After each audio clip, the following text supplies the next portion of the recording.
Profil Tindernya mengatakan dia berusia 45 tahun, tapi dia terlihat paling banyak awal 30-an. Mencari sugar baby, 700 per minggu, tanpa seks.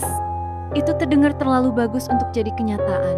Tapi sebagai mahasiswa miskin, saya bersedia mengambil risiko. Saya geser ke kanan dan Tinder memberitahu saya bahwa kami cocok.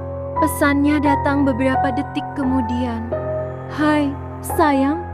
Saya merasa jijik dengan kata itu. Saya benci itu, tapi $700 tetaplah $700. Jadi saya tahan diri dan membalas. Hai, namanya Jack dan dia bilang dia punya bisnis sendiri, meskipun dia tidak pernah menyebutkan jenis bisnis apa itu. Kami mengobrol sebentar sebelum dia meminta Venmo saya untuk mengirim pembayaran pertama. Beberapa menit kemudian, saya mendapat notifikasi. Saya menatap 700 itu setidaknya selama 20 menit, mengharapkan bangun dari mimpi kapan saja. Tapi itu bukan mimpi. Kamu masih di sana. Saya klik pesan itu. Ya, maaf. Kalau boleh tanya, apa yang kamu harapkan sebagai imbalannya? Saya menatap obrolan sampai dia membalas. Aku hanya ingin kamu melakukan beberapa bantuan untukku. Itu terdengar seperti akan jadi sesuatu yang seksual bagi saya.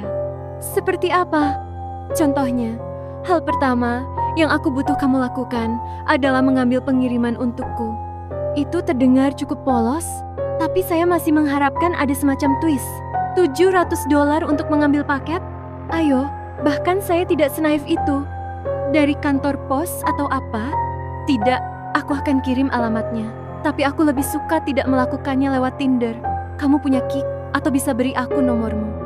Kik, apa ini tahun 2011? Saya memutuskan untuk memberinya nomor saya.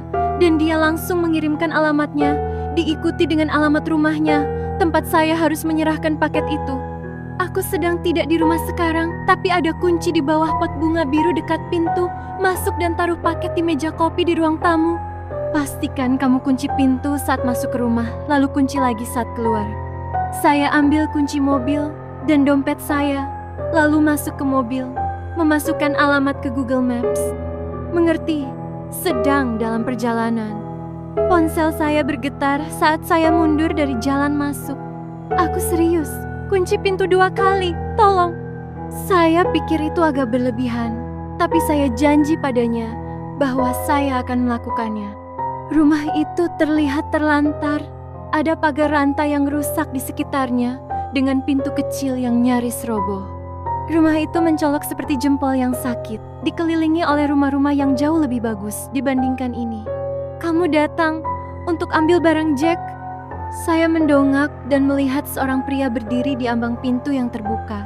Dia hampir memenuhi seluruh ruang, kepalanya nyaris menyentuh bingkai atas pintu. Dia besar, tinggi, dan berotot, dan seluruh tubuhnya dipenuhi tato. Ya, kayaknya, jawab saya, tidak bergerak dari tempat saya di trotoar. Tetap di situ, katanya. Saya patuh. Sebenarnya saya pikir saya tidak akan bergerak meskipun dia menyuruh saya. Saya melihat sekeliling dan menyadari tidak ada orang lain di jalan ini. Saya, seorang wanita, berusia 21 tahun sendirian, di jalan. Saya mencengkeram kunci mobil saya. Beberapa menit kemudian, pria itu keluar membawa kotak kardus. Kotak itu seukuran kotak sepatu, tapi ada noda dan basah di beberapa sudutnya. Bisa buka mobilmu? Tanyanya. Saya membuka bagasi. Tidak ingin benda itu di kursi mobil saya, dan dia meletakkannya di dalam. Baiklah, ini dia, katanya. Terima kasih, jawab saya. Saya berjalan ke sisi pengemudi mobil dan membuka pintu. Oh, dan satu hal lagi, katanya. Saya menatapnya. Hati-hati, katanya. Saya tidak menjawab. Saya memutar musik keras-keras saat mengemudi ke rumah Jack, berharap itu akan menenggelamkan kecemasan saya. Tidak berhasil. Saya memarkir mobil di jalan masuk berbatu dan tetap di dalam mobil, mengagumi rumah itu. Itu rumah besar, dengan pilar batu di teras depan dan rumput paling hijau yang pernah saya lihat dalam hidup saya. Saya mematikan mobil dan keluar. Saya ambil paket itu dan berjalan ke pintu depan, mengambil kunci dari tempat yang dia bilang. Saya membuka pintu dan masuk, menutupnya di belakang saya. Saya memikirkan apa yang dia katakan tentang mengunci pintu saat saya masuk. Saya pikir itu agak berlebihan, tapi saat saya menatap pintu yang tertutup, sesuatu membuat saya meraih dan menguncinya. Saya masuk ke dalam. Kakiku empuk oleh karpet merah tua yang tebal dan mengagumi interior rumah itu. Semua furnitur terbuat dari kayu dan terlihat sangat mahal. Saya mungkin bisa menyelesaikan sekolah belasan kali dengan uang yang dibutuhkan untuk melengkapi tempat ini. Saya meletakkan paket di meja kopi, dan saat saya kembali ke pintu, saya mendengar telepon berdering dari suatu tempat di dalam rumah. Saya membeku. Di saku saya, ponsel saya bergetar. Saya mengeluarkannya untuk melihat. Jangan jawab panggilan apapun yang bukan dari Marvin. Saya memasukkan kembali ponsel saya dan mengikuti suara telepon, mengintip ke beberapa ruangan berbeda sebelum menemukannya di sebuah kantor.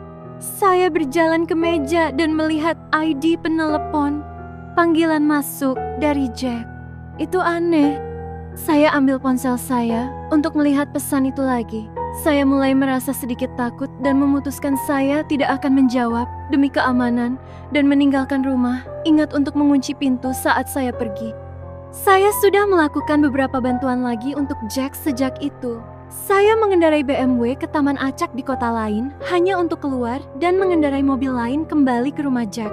Dia menyuruh saya bertemu salah satu karyawannya saat makan siang, yang kemudian memberi saya sebuah koper untuk dikirim ke rumah pertama yang saya kunjungi dan bilang dia akan tahu kalau saya melihat ke dalamnya. Beberapa kali dia meminta saya pergi ke rumah yang sama dan tinggal bersama pria itu yang bernama Julio selama waktu tertentu. Secara total, saya sudah menghasilkan sekitar 3.500. Baru-baru ini, Jack meminta saya menginap di rumahnya. Saya bangun dengan pesan teks darinya. Aku butuh kamu menginap di rumahku malam ini. Saya belum pernah bertemu dengannya secara langsung, tapi saya sudah berbicara dengannya di telepon beberapa kali. Dia kemudian bilang, dia akan membayar saya 1.000 untuk menginap di rumahnya, asalkan saya mengikuti beberapa aturan. Saya berkendara ke rumahnya malam itu. Jalan masuknya kosong, dan biasanya memang begitu, tapi lampu teras menyala. Saya berjalan mendekat, membuka kunci pintu, masuk, lalu mengunci lagi. Semua di dalam rumah terlihat sama. Jack sudah bilang lewat telepon bahwa dia akan meninggalkan daftar aturan di meja makan. Saya meletakkan semua barang saya di ruang tamu. Tas-tas saya terlihat seperti sampah dibandingkan furnitur mewah di sana. Saya berkeliling ke dapur, lalu ke ruang makan. Benar saja, ada selembar kertas di meja kayu, ditahan oleh gelas kosong. Kunci pintu saat kamu masuk. Hanya jawab panggilan dari Marvin. Jangan nyalakan keran apapun antara jam 9 malam sampai 11 malam. Jangan buka pintu untuk siapapun, tidak peduli siapa yang mereka katakan setelah jam 10 malam. Kalau pintu lemari di ujung lorong terbuka, tidur di perpustakaan. Kalau tertutup, tidur di salah satu kamar tidur. Tukang kebun datang tengah malam. Kalau dia mulai mengetuk jendela, sembunyi. Nyalakan TV dan biarkan bermain pada saluran statis sepanjang malam.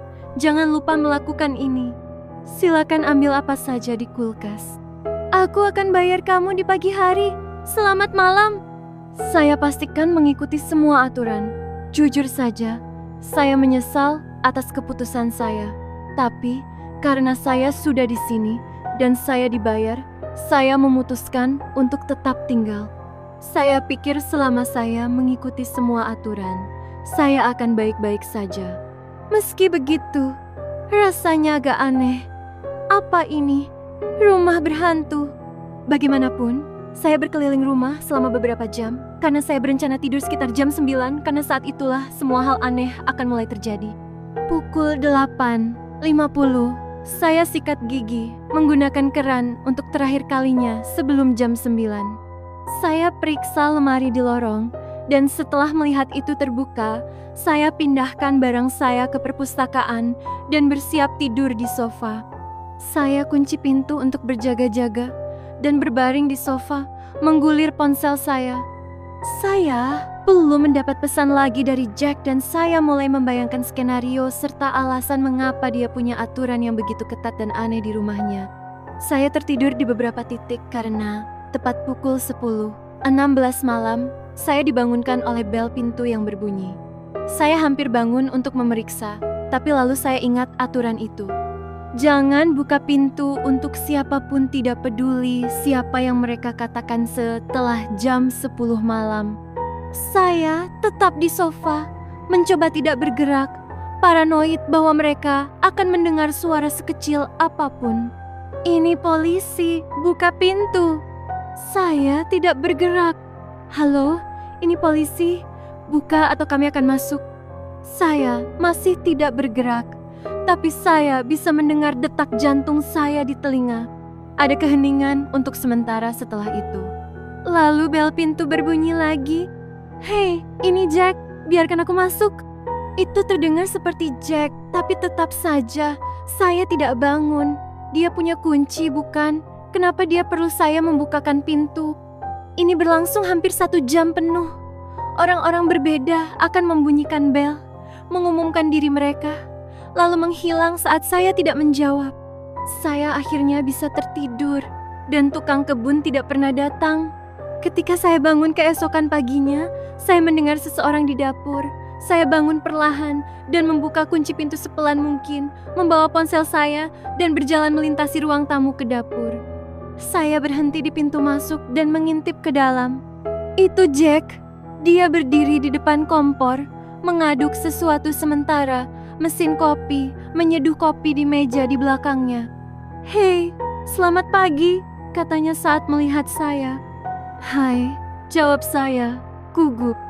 Saya belum pernah melihatnya secara langsung sebelumnya, tapi dia terlihat persis seperti foto-fotonya di online. Telur orak-arik, tanyanya, menunjuk ke wajan dengan sendok kayu. Ya, terima kasih, jawab saya, berjalan mendekat untuk mengambil piring darinya. Saya makan sarapan dan minum kopi dalam diam. Jadi bagaimana tadi malam? Tanyanya. Baik-baik saja. Tidak ada yang terlalu aneh terjadi, jawab saya. Keren, jawabnya. Ada kecanggungan di ruangan itu. Saya pikir saya akan pergi sekarang. Saya ada kelas, saya berhenti bicara. Saya tidak ada kelas, tapi saya benar-benar ingin keluar dari sana. Oh, tidak. Ya, tentu. Aku akan bicara denganmu lain kali, jawabnya. Saya ambil barang saya dan dia mengantar saya ke mobil saya. Saya bisa melihat dia berdiri di jalan masuk, menatap saya saat saya pergi. Ketika saya sampai di rumah, saya membongkar semua barang saya dan menyadari bahwa saya masih membawa daftar itu.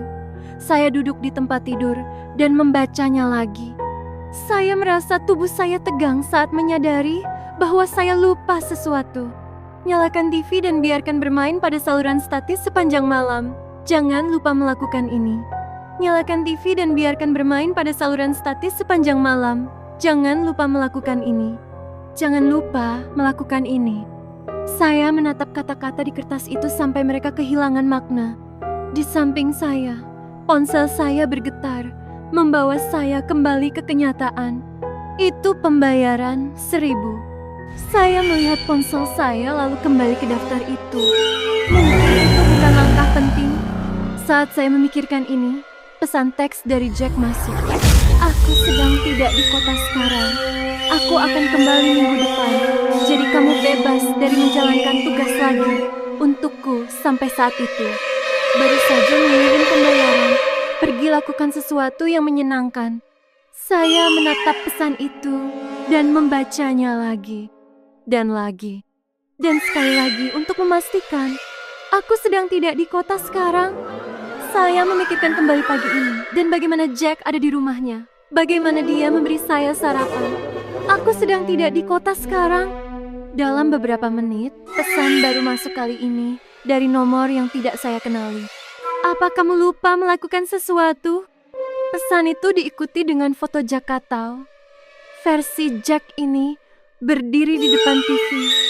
Saya tidak menjawab. Kemudian datang foto lain. kali ini dari luar rumah saya. Disusul dengan pesan lain. Hati-hati,